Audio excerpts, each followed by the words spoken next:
പ്രാണ എന്നുള്ളത് വളരെ ബൃഹത്തായിട്ടുള്ളൊരു സംഗതിയാണ്. അപ്പോൾ അത് വിവിധ മേഖലകളിലേക്ക് ആ ഒരു എനർജി ചാനലൈസ് ചെയ്യപ്പെടുകയാണ്. അപ്പോൾ തൊറാസിക് റീജിയനിലുള്ള എന്താണ് ആ ഒരു ഏരിയയെ ശക്തമാക്കാനാണ് ഇത് പ്രാണ. ഓക്കെ, പിന്നെ വരുന്ന ഏതാണ്? അപാന.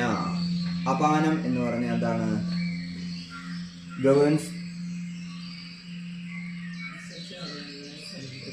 അബ്ഡമൻ. ഓക്കെ, പ്രാണ അപാന അല്ല, ഗവേൺസ് അബ്ഡമൻ. എവിടെയാണ് വരുന്നത്? ബിലോ ദ നാവൽ റീജിയൻ ആണ് പ്രാണ.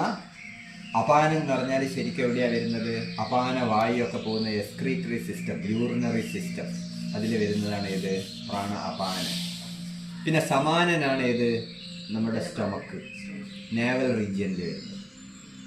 പിന്നെ വരുന്നത് ഉദാനൻ എന്ന് പറഞ്ഞാൽ ഇവിടുന്ന് അങ്ങോട്ടേക്കുള്ളതാണ്. അപ്പോൾ ഓരോ സിസ്റ്റത്തെയും എൻവിഗറേറ്റ് ചെയ്യാനുള്ളതാണ് ഈ പഞ്ചപ്രാണാസ്. അതിൽ prana thoracic region, functioning of the heart, respiratory system ഇതൊക്കെ ഗവേൺ ചെയ്യുന്നതാണ്. അപാന എക്സ്ക്രീറ്ററി സിസ്റ്റമാണ്, യൂറിനറി സിസ്റ്റം, വേസ്റ്റ് പുറന്തള്ളുക, അതൊക്കെ ഇതിൽ വരുന്നതാണ്. പിന്നെ സമാനൻ governs the digestive system, navel റീജിയനാണ് വരുന്നത്.